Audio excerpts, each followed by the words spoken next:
Escape to the metaverse. Better act like you know. Yeah. You are now tuned into the Matthew and Rizzo show. Yeah. Escape to the metaverse. Better act like you know. Yeah. You are now tuned into the Matthew and Rizzo show. Yeah. Escape to the metaverse. Better act like you know. You are now tuned into the Matthew and Rizzo show. Yeah. Escape to the metaverse. Better act like you know. You are now tuned into the Matthew and Rizzo show. Yeah. Not my coffee, so I wasn't on it. There we go. All right, we're good. Sweet. Oh shit. Another decade has elapsed in the past week. It feels like multiple new metas popping up, like skirmishes in the crypto art trenches. Yeah. Talk to me, man, because I've been like pretty heads down and working on some cool stuff and everything, but I've been like in the kitchen cooking and have atypically not been on social media a ton for the past like couple weeks or so. So fill me in, man. I need like the TLDR of what's going on in the space right now. Catch me up.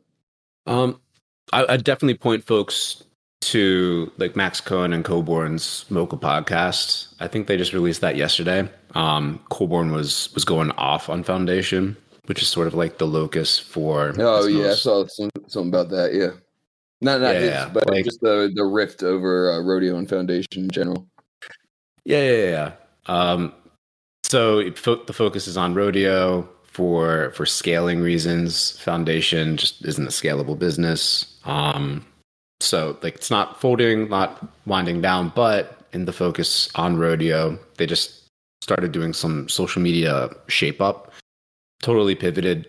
The Instagram, which had been focused completely on Foundation artists, wiped all the posts that they had for that, just pivoted to focusing on work being released over on Rodeo. Of course, irked a lot of folks. People worried about the future, the permanence of the art on Foundation, yada yada yada. Bunch of threads talking about it, but ultimately, like, you know, people get on Kayvon or Saturnial from Foundation got on a decent space with Fungible, talking pretty sort of openly, candidly about the reasons for it. Again, like you can sum it down to they are a venture-backed project. Funder, everyone behind them is looking for. Yeah. If you're not going to get like crazy revenue numbers right now, chase users. So they're chasing users with the Instagram for crypto model with Rodeo. Basically, that's the state of things. People are upset about it. It doesn't feel. Yeah, I mean it's not great. And again, I think there's the venture backed factor here behind them and other folks in the space. Again, you can't discount the fact that they're at some point always going to have to really start trying to show some sort of like scalable numbers. And if you're not getting in one area, there's going to be a switch to another.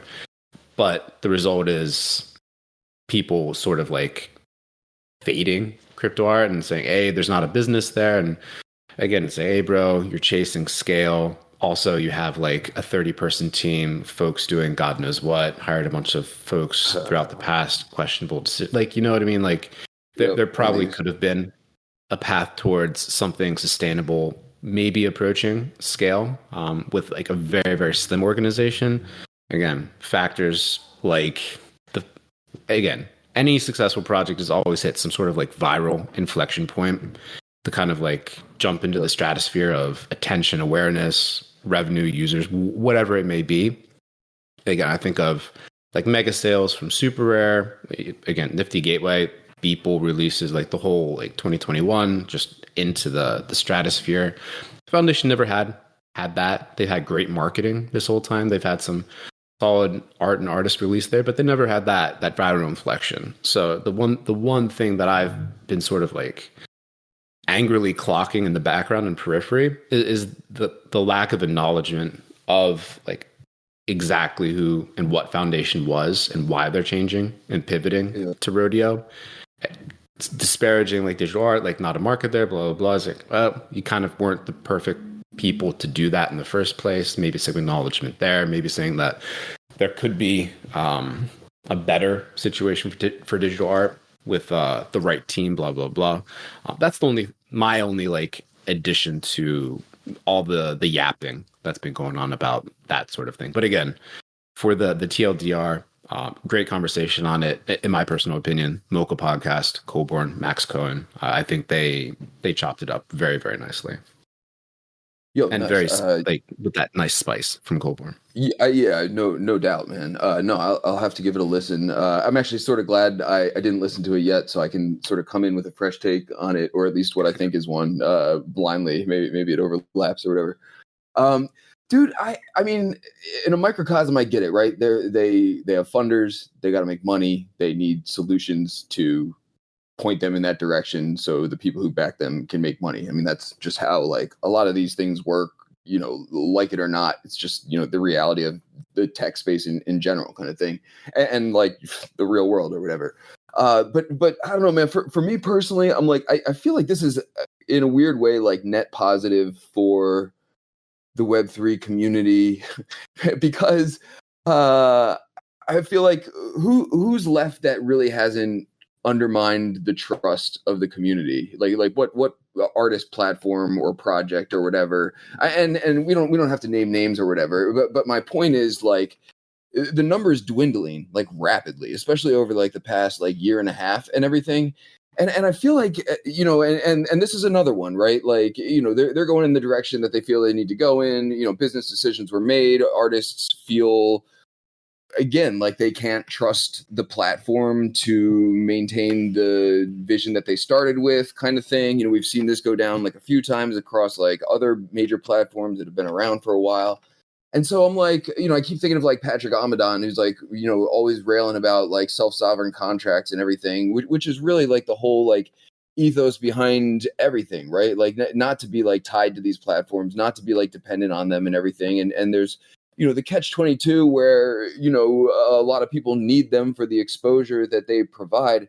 But at the end of the day, man, it really just feels like it's like soft rug after soft rug after soft rug with like a bunch of explanations that make sense to the business world. But at the same time, if you're looking to cultivate a community of independent creators that trust you, like there's not a whole lot of people left who are doing that. So I'm like, you know, if the landscape gets so fucked that it drives everyone towards more of a self-sovereign solution and to figure out how to unlock that for everybody, because that's been like the catch-22 is everyone wants to have their own independent smart contract, but then you're like sort of pissing in the wind when you try and get it in front of people. So you know, it's interesting, man. But if I'm a creator, I guess I am a creator. I can call myself that. I haven't released anything on Foundation or anything, but you know, I'm looking at it from that side of things. I'm like, dude, how do you trust these people not to pivot 2 years down the lane if this doesn't work? You know, so and it's, again, not like knocking them. They're trying to do the best they can, and they're trying to figure out solutions for their problem. But seeing that across scale, across like similar situations, I'm like, how do you not look at this and feel like the trust is just eroding across the board in platforms? Yeah, no, trust is at an all-time low. I think there's a lot of skepticism, probably rightly so. A great value in minting on self-sovereign contracts.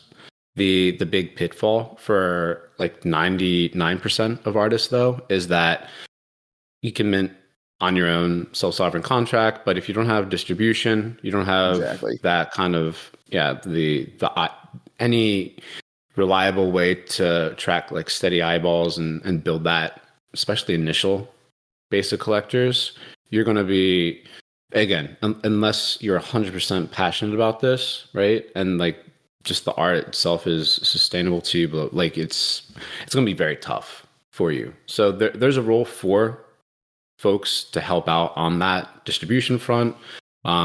Certain marketplaces will continue to help on that front. I think what we see behind the scenes with Super Rare and their collector services led by Zach, some crazy recent privately negotiated sales, probably a great indicator towards that front. I know Maker's Place is trying to do the same thing. So we'll see some folks really emerge or just kind of start to be shown on their own as the folks that will win that part of this space for our portion of the digital art space. But it's not either or, right? Like we need folks somehow in the middle adding value in the ways that they uniquely add value to artists so that the artist can really just focus on more of just the art, and not have to just like hold their breath, pray that the algorithm favors them on Twitter or the Purple app or wherever they're trying to share their work that they've minted through their self-sovereign contracts, right? So it's definitely either or. But the whole kind of back and forth and folks getting butthurt about like market changes, blah, blah, blah. It's just like, I don't know, it's very tiring at this point. Like we know it's not a great situation. Some folks are doing it well. A lot of other people aren't. It is what it is. Keep trying to build new shit, to help get more eyeballs and like fix the problems that we've seen emerge and some of the missteps that have been made over the past 3 to 5 years. And you got to proceed. The wallowing in crypto Twitter, self-pity and negativity, not great for anyone. And it's very boring to keep seeing that over and over. I don't know. I just like going to places that have great art. Like going to Tezos is a great mood flipper throughout the day. Great artist, good art, approachable. You're not giving cents on the dollar to artists. You're giving at least a little bit more, so you feel a little bit better on that front. Other projects like, I don't know, Create by Party DAO, starting to get some like just fun mints. I don't know, it's like fun to mint from artists and creators these days. So leaning in on whatever bright spots you can find. But yeah, I don't know. Fuck wallowing in all the negativity. Yeah, dude. The world's much bigger than that. Dude, we need to build the shit that we need, man. Like I feel like we just need a proper DEX, like a decentralized exchange that, you know, offers people some visibility. I mean, we have these things in crypto, like they're out there, just not for like artists and people involved in NFTs. And that was like sort of the fucked up thing, man. That was like what OpenSea like positioned themselves as working towards like very early on. Like you could still pull up their old messaging and that's what they were like driving towards and everything. And I'm like, you know, this is easy for me to say as not a dev, but I'm like, you know, the solution doesn't seem like fucking rocket science. We have all the tools. It's just like a proper DEX that people can go to and count on for, you know, some sort of exposure amongst everybody else and everything. But like, you know, all the pieces are in place in crypto to create this thing, but everyone's sort of building their own silos and shit. And you know, and it almost just feels like we're back to the beginning kind of thing where like, you know, everyone's just trying to figure out what the hell to do from this point forward. Yeah, like whoever does it, it's going to be a slim team, like a really, really slim team. None of these like 25 plus person organizations in the new emergent like startup scene. In my personal opinion, it has to be a slim team to do it. And to your point, it's not rocket science, but you need to have folks that connected, kind of like know the vibes, so to speak. Don't overextend themselves. Just focus on the good stuff. It's not rocket science. I think someone will hit it. In the meantime, right? We should like manifest this shit, man. Like someone should just fucking GitHub this shit up and like, you know, let's fucking get it rolling. I feel like every who doesn't want this? Like really, it's sort of like the fucking point of the whole thing. Like, you know, we've solved the self-sovereign contract situation. I mean, to some extent or whatever, within reason, given the current scope of the tech and everything. But like the aggregation problem has always been the problem, and it just seems like we're looking for everybody else to create the solution that. I love lumping myself into this category as if I can do something, you know, that we can create the solution ourselves. Like, come on, devs, like fucking do something. Yeah. But anyway, that's that. That's like the negative, like, all right, here we go again side of things. But the other, I don't know, this is probably like the NFA portion of the conversation. Oh, dope! I love this like, portion, dude. The meme coin shit is kind of exploding. Yeah. Shout out Johan and dude, the whole meme right? scene. Just Hey, sniping they've that. had it forever. But the latest kind of like I don't know, green candle ish like locus of excitement for a lot of folks is this like meme AI crypto agent shit, like with Goat. The ticker is Goat being Okay. the project that kind of like This is off popped my on my radar, radar man. Yeah, fill me in. This a is week off my ago. radar. Bro, I like this is either the future of everything or like a total rug. Like Maybe there's both. Okay. probably both. There's hopefully there's something there, but I don't know. Things are weird. It's just extremely a weird Play it out. project. Play it out for me, man. I don't know anything about it. So what's actually going on?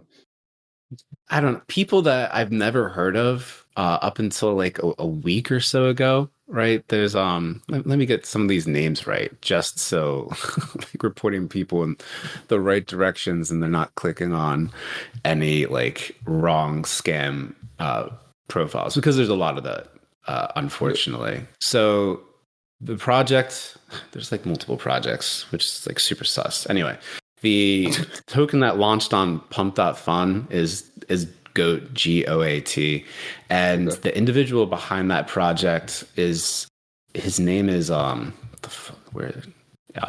You're gonna have to edit this out. My bookmark page is like exploding. In the meantime, a word from our sponsor. Oh, wait, we don't have a sponsor. We could have a sponsor. If you want to be our sponsor and have a spot like this, well, let us know. Bye. Oh yeah, I'm an idiot. I'm following their tweets. All right, here we go. This dude, Andy Irey, ANDYAYREY, and they essentially launched a couple AIs that communicate with one another in the wild. There's this thing called Infinite Backrooms, another project, Truth Terminal. It's weird, but they're sort of like sentient. They're having weird fucking conversations, and they're working towards having complete control of an associated crypto wallet. I think Mark Anderson over the summer funded them with like $50,000 or $60,000 in BTC. They've been making moves since. After these like weird back and forth conversations that folks can observe in these back rooms if they have access, like it started to get into this crypto territory. It came up with like the ticker is GOAT. Someone launched it, Pump.fun.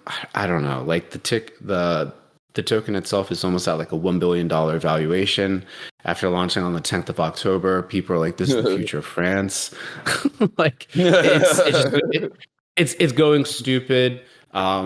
A lot of big names, VC, like other like influencers are like in it, talking about it, getting intellectually excited about it. There's like an ex Delphi digital dude named Tung Yan who put out this overview of the chain, and it's like, all right, that's sort of helpful, but then they say things like, I would never expect anyone from Delphi to talk this bombastically, like GOAT is the strongest contender to become the king of AI meme coins.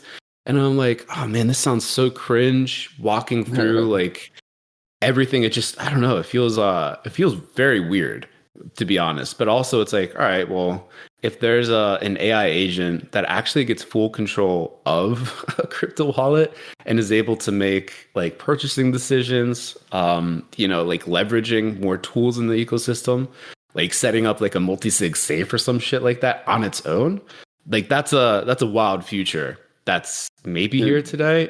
It's hard to tell, but I think a lot of like the people's hopes and dreams on the AI front may be like clouding their vision of like this particular project, thinking it's the future, when I don't know, like I said, it's either the future, total rug, or maybe both or something like that. But regardless, it's a rabbit hole. It feels like a rabbit hole, not confirmed. Like so many different people I've never followed or seen in our neck of the woods, and somewhat kind of interesting in a very skeptical way. And again, like because money is directly associated with this, like it's been interesting just focusing on at least the coin that seems to be over the past week the one that's performing and like popping off. So yeah, it's a fucking weird rabbit hole, potentially, maybe, no idea. Kanye hands in the air, but AI agents, crypto. I mean, it's going to be a thing. I mean, it sounds like what they're doing is like pretty cool and interesting, and also has all the red flags that you should DYOR on, kind of thing. But dude, I spent like some time with Upstreet and Aviar over there, enough to get fucking red pilled on the future of AI and like all this shit, man. And it's like the inevitable course of events, kind of thing. And highly recommend sitting down with Aviar if you can pull him aside for an hour and just fucking let him talk. Because so their angle is sort of like the overlap of AI and the metaverse and everything, and so and dude is just brilliant in that specific wheelhouse and everything, and I've no doubt that if they get it going or whatever, it's sort of like the tip of the iceberg with that kind of thing. I mean, I really feel like the metaverse sort of comes alive when we finally got a fucking bunch of bots to entertain us in there doing things and everything. So it's definitely actively being worked on by like a bunch of people. I'm a firm believer that it's going to be the future of like a lot of things in like a lot of ways that people are only starting to like really scratch the surface of. So I'm a fan, man. I mean, it's cool. I like, me, man. I like experimentation. So this sounds like, fucking weird experimentation, independent of like the, potential rug or financial implications of it. So I like, I like to see that going on. It's always just like refreshing, man. I feel like we get into so many of the same cycles and like repeat projects and like, people doing slightly different variations of the same thing. And not that this is like, completely recreating the wheel, or maybe it is, but it feels like, I don't know, a fresh take at something.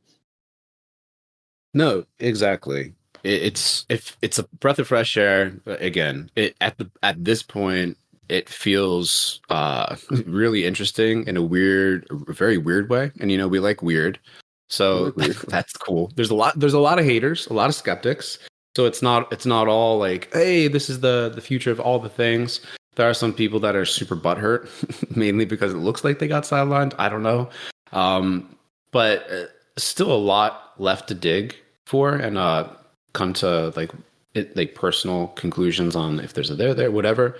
But also on the other hand, like with Cameron kicking the tires and building out some experiments here and there, like we launched like a on-chain job board, which is like, I don't know, like the evolution of what we've been doing for a number of years on the bounty front over on Base, called base.jobs. And it's 100% on chain. It is, there's zero external dependencies. And I'm like, if I were an AI agent, like this is the sort of shit that I'd want to make use of to like control people and get like other AI agents even to do work with me. So I'm like, all right, again, I don't know if GOAT's the future. Hopefully something around there pops off in like that real way. And then you're building tools that humans and AI agents that have their own crypto wallets can interact with in a way that's like future proof and not centralized and not like this weird hacky about thing. Like everyone will be able to see things. It's like streamed payments. Yeah, I don't know. Like you'll be in a DM backroom with an AI agent that's like vetting your application to their on-chain job. You get accepted. You start streaming money from an AI agent. Like, I don't know. It's a weird future. So that's the other angle that kind of dovetails with the AI agents in a new kind of breath of fresh air way that, yeah, like we're close to. So we are, dude. I think more than people think, man. And I feel like it's going to be sort of like a slippery slope kind of thing. Like this, like, almost just like AI or like ChatGPT in general. It's like, cat's out of the bag kind of thing. And then it's, once the tech is out there for that's like accessible, it's, I feel like we go from like something along these lines. Maybe this isn't it specifically, but then like, one of these things that like then 6 months from now, the entire fucking world is different, like sort of thing. The AI, like, I mean, AI is just fascinating to me personally, man, but we've really like only scratched the surface with like this kind of thing and like sort of setting autonomous, avatars into the wild to like accomplish things and do things. And the whole thing is like really fascinating to me, man, especially because, with the Web3 metaverse, there's actually like assets in play, that are on the blockchain and everything. So the overlap, man, is going to be fucking wild. And it's really only a matter of time before we get there. So, clock is ticking, man, but I'm kind of excited, dude. I feel like it's cool. I had a good time. I know you were in there running around Decentraland. What was it, yesterday or the day before, when they had their new update and everything. And a lot of people are like, it's nice to see them still fucking active and doing things, man. Talking about like, projects just, keep chugging forward and everything. But a lot of these Web3 metaverse platforms, their biggest struggle is getting users in there and having experiences that aren't the same thing every time you pop in there. And so, in my opinion, man, this is the unlock for everything. I mean, just imagine going into the WIP parcel and like, fucking AI Metageist like takes you on some sort of tour if we're not there or some shit. That's coming. No, exactly. And again, there's a lot more, like I have a million tabs open as a result of this. Just trying to like parse it looks like there's a lot of smart people that have been focusing on this neck of the woods for quite a while. Like categorize, like really nuanced takes on like what could come in terms of AI agents.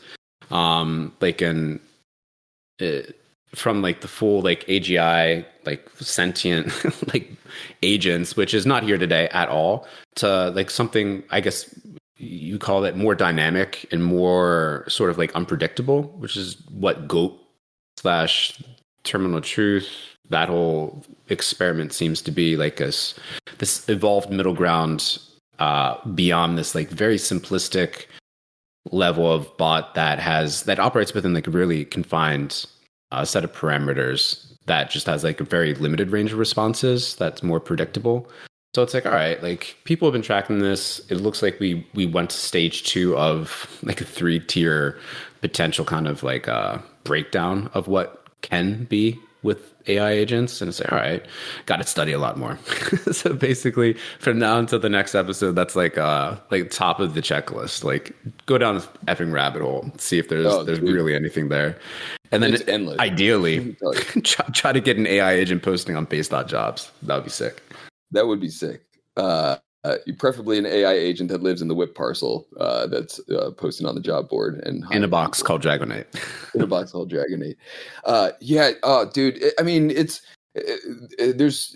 a rabbit hole that never ends, man. Like honestly, if there's anything that I've learned from like being in it, you almost like have to pull yourself out with like the wide range of like implications like from this point forward when we're talking about like AI agents and everything. And they sort of got like, there's like chat bot ones and everything, but I think it's going to be like a game changer for a lot of things, man. I mean, and just so fucking fun, man. Like just imagine like something like very simple. It's exactly what you said, man. The unpredictability of AI is sort of like the secret sauce there. And just something like very simple, like, hey, the whip is over. We leave all of our avatars in there, and then we just show up next week and see what they all did in the meantime. And maybe one of them like gives us a report on like what everyone did while we actually weren't there or some shit. Like, you know what I mean? There's so many like interesting, fun things you can do once these things are like out in the wild.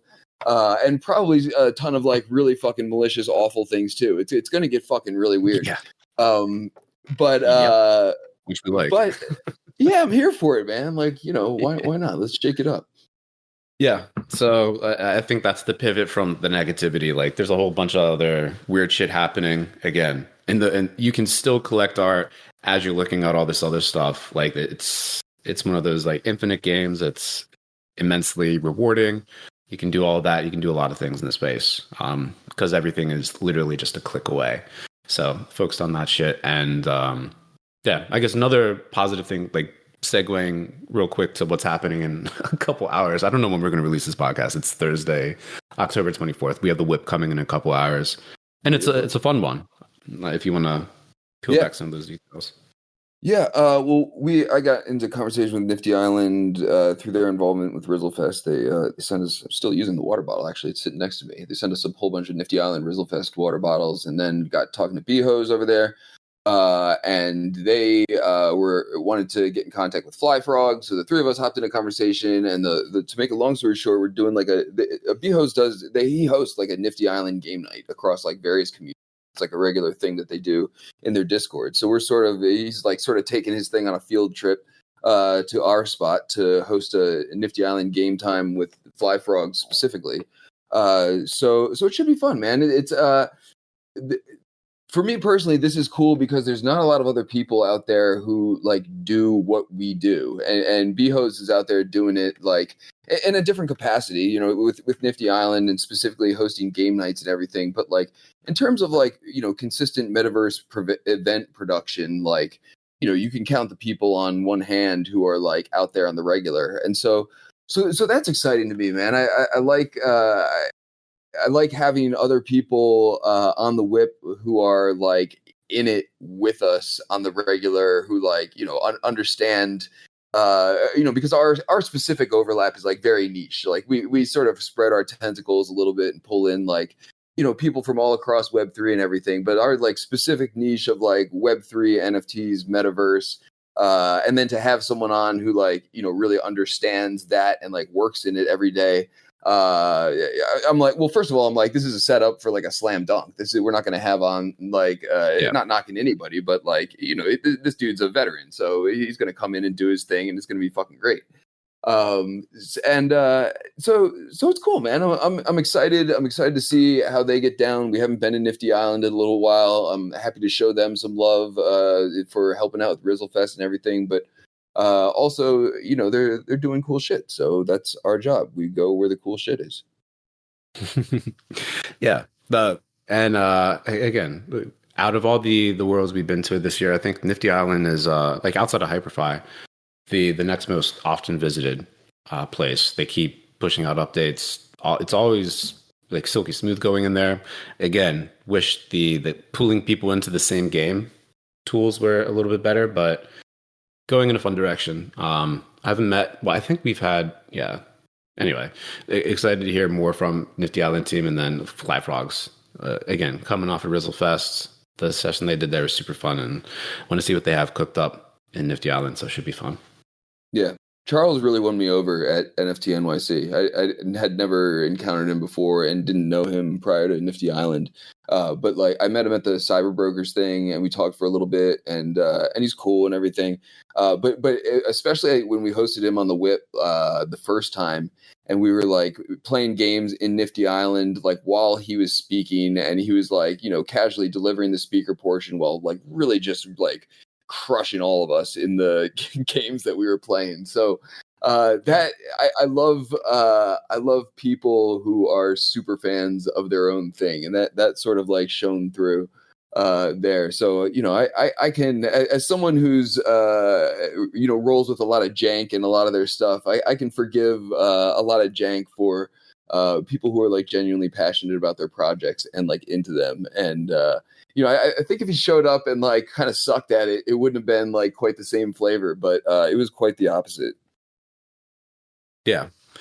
No. And yeah, just getting murked as the CEO of Nifty Island was just like explaining the project pipeline. That was like an all-time memory. Like one of the things I've said a million times afterwards, talking about that. So again, like, and one of many reasons excited for today's whip. Yeah, dude, and we can wrap after this, but you know, as someone who does a lot of like fucking public speaking, and you do as well, man, to be able to casually give a speaker update while you know, pulling off an epic performance, murdering everybody at Nifty Island concurrently, that's like some sick multitasking, man. Like even, you know, I got a couple games that I'm pretty good at, but I don't know that I could have that level of concentration. So, you know, like, you know, Charles can play this shit in his sleep.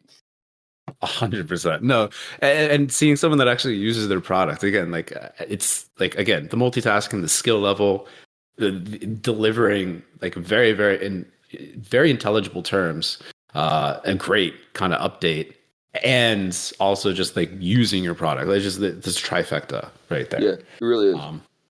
Yeah. Yeah, good shit, man. Good shit. So, yeah, dude, Cool. we'll see you.